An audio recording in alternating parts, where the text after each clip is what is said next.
The state funeral of Muhammad Zia-ul-Haq was held on August 19, 1988 in Shah Faisal Mosque in Islamabad, Pakistan.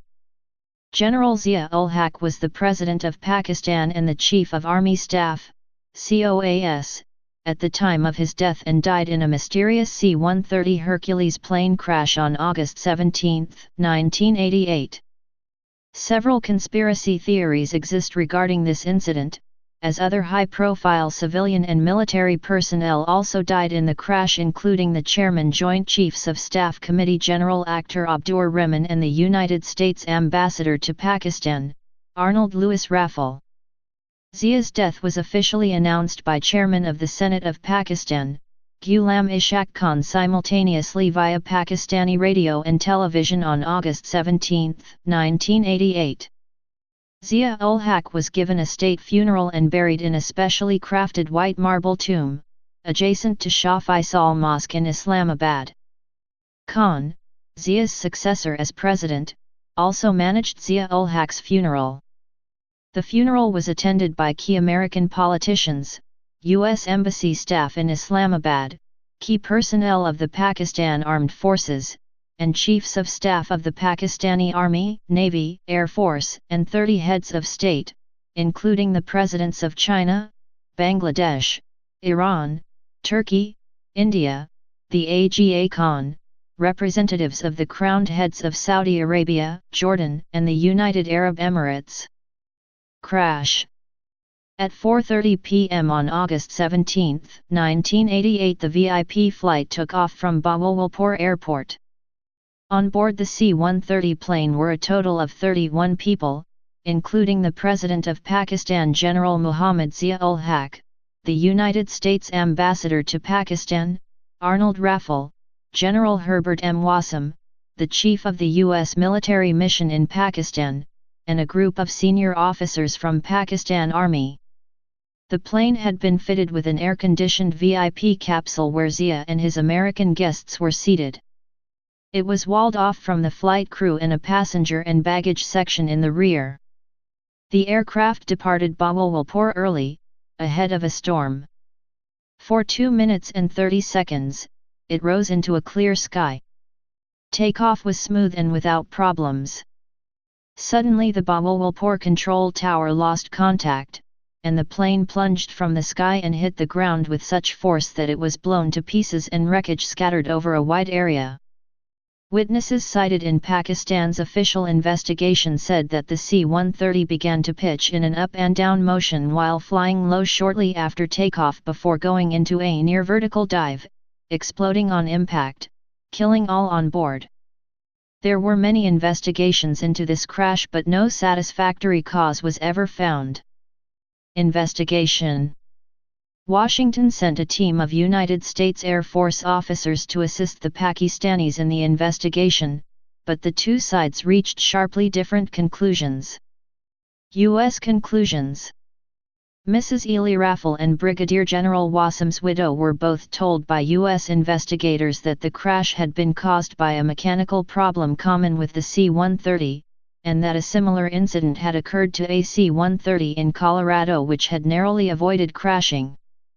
Robert Oakley, who replaced Arnold Raphel as U.S. ambassador following the crash and helped to handle the investigation, has also expressed this view. He has pointed out that 20 or 30 C-130s have suffered similar incidents. He has identified the mechanical fault as a problem with the hydraulics in the tail assembly. Although U.S. Air Force pilots had handled similar emergencies, the Pakistani pilots were less well equipped to do so, lacking C-130 experience and also flying low. Pakistani conclusions.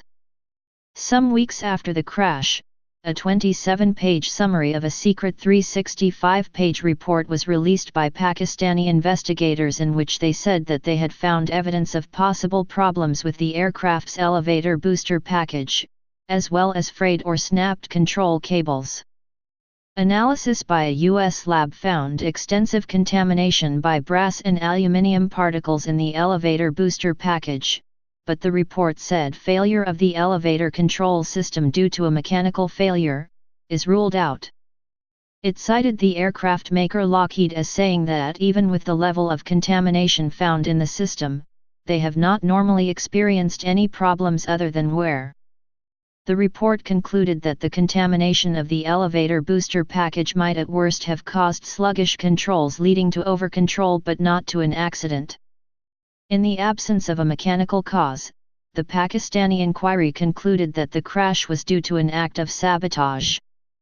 They found no conclusive evidence of an explosion on the aircraft, but said that chemicals that could be used in small explosives were detected in mango seeds and a piece of rope found on the aircraft. They also added that the use of a chemical agent to incapacitate the pilots and thus perpetuate the accident therefore remains a distinct possibility. Journalistic Investigation. Journalist and author Mohammed Hanif, who became head of Urdu language service at BBC, told American journalist Dexter Finkins that, while working in London after 1996, he became consumed with determining how Zia was killed. Hanif made phone calls and researched the lives of those around Zia, attempting to assess possible perpetrators: the CIA, the Israelis, the Indians, the Soviets, rivals inside the army. He stated he was met with silence. No one would talk, not Zia's wife, not the ambassador's wife, no one in the army. I realized, there's no way in hell I'll ever find out. Theories. According to Barbara Crossett, the New York Times South Asia bureau chief from 1988 to 1991. Of all the violent political deaths in the 20th century, none with such great interest to the U.S. has been more clouded than the mysterious air crash that killed President, and Army Chief General, Muhammad Zia-ul-Haq of Pakistan in August 1988, a tragedy that also claimed the life of the serving American ambassador and most of Zia's top commanders. No evidence has come to light to prove a conspiracy, but there have been several theories variously implicating the United States and India as well as Afghanistan and the Soviet Union. Zia also had high-level enemies within the Pakistani government. Soviet or U.S. assassination. General Hamid Gul, the head of Pakistan's Inter-Services Intelligence Agency at the time, suggested that the United States might be responsible, even though the U.S. ambassador and military attaché were also killed. He told The Times that the Pakistani president was killed in a conspiracy involving a foreign power. Early reports suggested that Raphel had only been summoned to join the flight at the last minute, which fueled conspiracy theories blaming the United States. However, Raphel's widow has stated that her husband always planned to join Zia on the aircraft, and that it was General Wasim who was added at the last minute. Stoking the suspicion that the Soviets were involved in the plane crash, one of the fatalities was General Akhtar Abdur Rehman, the chairman of the Pakistan's Joint Chiefs of Staff and former head of the nation's spy agency, Inter-Service Intelligence, ISI. Rehman was a leader of the Afghan Mujahideen's war against the Soviets. Pakistan government-supported assassination. Some have suspected the anti-Zia group Al-Zulfikar, led by Murtaza Bhutto, brother of Benazir Bhutto, the Pakistani politician who would ultimately gain most from Zia's departure.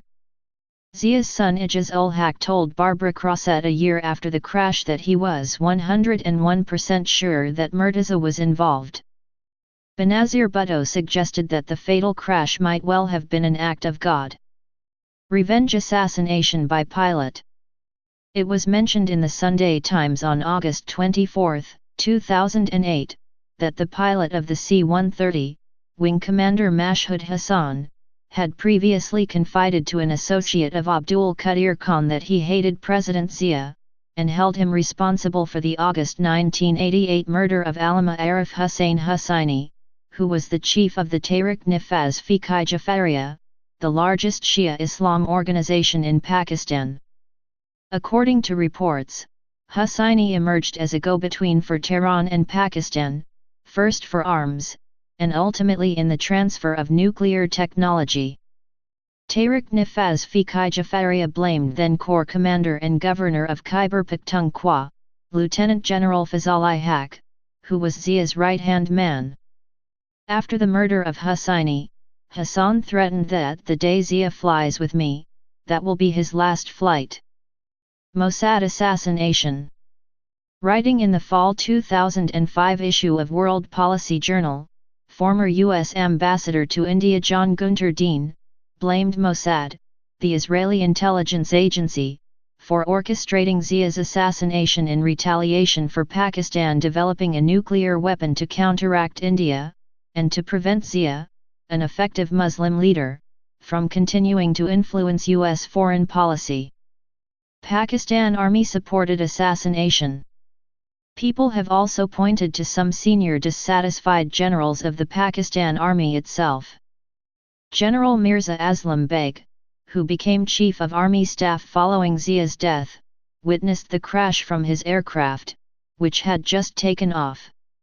Instead of returning to Bahawalpur, he headed for Islamabad, an action which later caused controversy and led some to allege that he was involved in the incident since he had reportedly been scheduled to fly with Zia in the flight, but had changed his plans at the last minute. He was later accused of being behind the attack by Zia's son Zia-ul-Haq. It has also been postulated by some sources that General Zia's death benefited the top members of the Pakistani military, especially the person who became the head of the Pakistani military after the death of Zia. It has been questioned why he was using another plane instead of boarding Pakistan 1. It entails the mist of conspiracy theory. The role of Chief of 1st Armored Division, Major General Mahmoud Ali Durrani, remains suspicious about who persuaded Zia to watch the tank exercise at Bahawalpur. In August 2015, A.K. Verma, a retired senior officer of the Indian Research and Analysis Wing, postulated that General Zia was assassinated by a faction of generals within the Pakistan Army. He speculated Zia was assassinated to prevent the signing of a secret agreement between India and Pakistan which Zia had proposed some months before his death to resolve the Siachen border conflict. Please subscribe and thanks for watching.